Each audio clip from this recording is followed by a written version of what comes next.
Hello students, I hope you are all doing well. This is आकृति your English teacher and आप पढ़ रहे हैं हिंदी में इंग्लिश चैनल पर। आज हम पढ़ेंगे पास्ट इंडेफिनिट टेंस।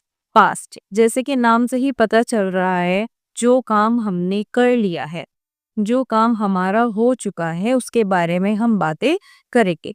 अब इन वाक्यों की पहचान क्या होती है? जिन वाक्यों के अंत में ता था, ती थी, ते थे, या, ये इत्यादि शब्द आते हैं, उन्हें हम पास्ट इंडेफिनिट टेंस कहते हैं।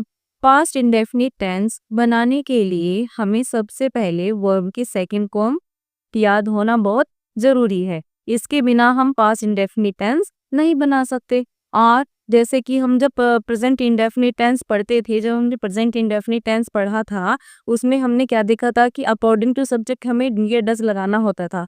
बट इसमें आपको वो टेंशन भी नहीं लेनी है। इसमें हेल्पिंग वर्ब हमारी क्या लगती है? डिड। और डिड के साथ हमारी फर्स्ट फॉर्म लगती है। इसमें हमें याद करने की जरूरत नहीं है कि हमें किसके साथ क्या लगाना है, किस सब्जेक्ट के साथ हमें क्या लगाना है। इसमें फिक्स है डिड, और डिड के साथ वर्ब की फर्स्ट फॉर्म आती है।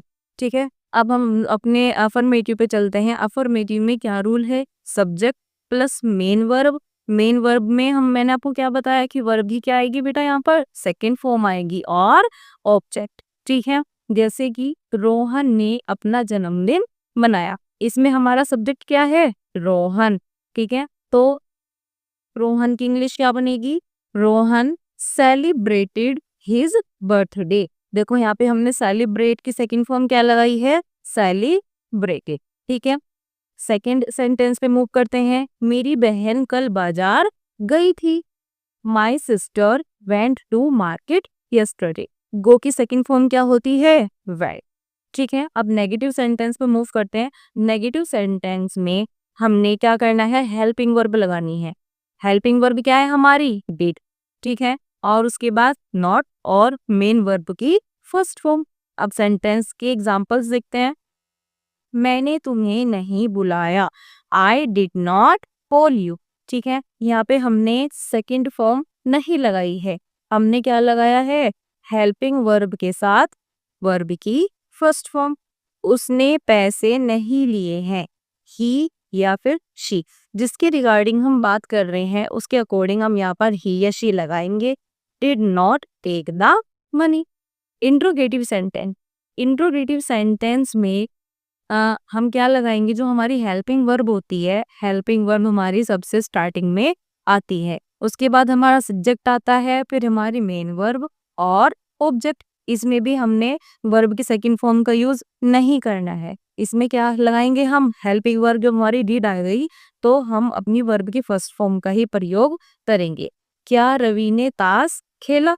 तो हमारा क्या वर्ड स्टार्टिंग में आया है, तो हम हेल्पिंग वर्ब लगाएंगे। Did Ravi play the cards. Second है WH family sentences. WH family sentences वो होते हैं जिनमें व्हाट, हाउ, टू, वेयर, व्हेन इस तरह के वर्ड्स आते हैं।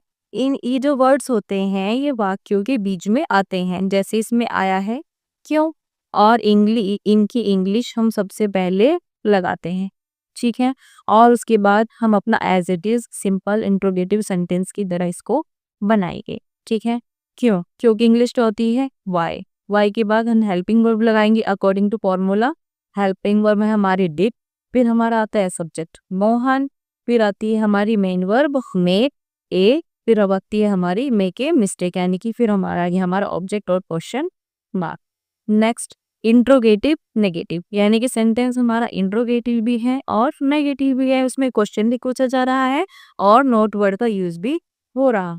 ठीक है, आसमान में तारे क्यों नहीं चमके?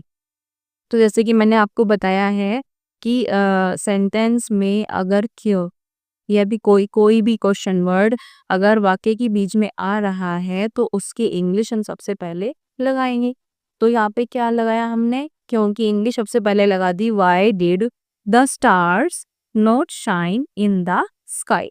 ठीक है, फिर क्या उसने तुम्हारी मदद नहीं की थी? अब देखो इसमें क्वेश्चन वर्ड जो है हमारा वो बीच में नहीं आ रहा है। ठीक है, स्टार्टिंग में क्या लिखा हुआ है? अपने जो हमारे सिंपल इंट्रोगेटिव सेंटेंस था हमने क्या देखा था उसमें, जो हमने बनाया था जब हमारा क्या शब्द बीच में आ रहा था, वो स्टार्टिंग में आ रहा था, तो हमने अपना सेंटेंस हेल्पिंग वर्ड से स्टार्ट किया था। तो उसमें भी हम ऐसे ही करेंगे, दो did she not help he, question mark. ठीक है। आई होप आपकी समझ में आ गया होगा। अगर कोई भी डाउट हो तो आप कमेंट सेक्शन में पूछ सकते हैं, और चैनल को लाइक, सब्सक्राइब और शेयर करना मत भूलना। Thank you.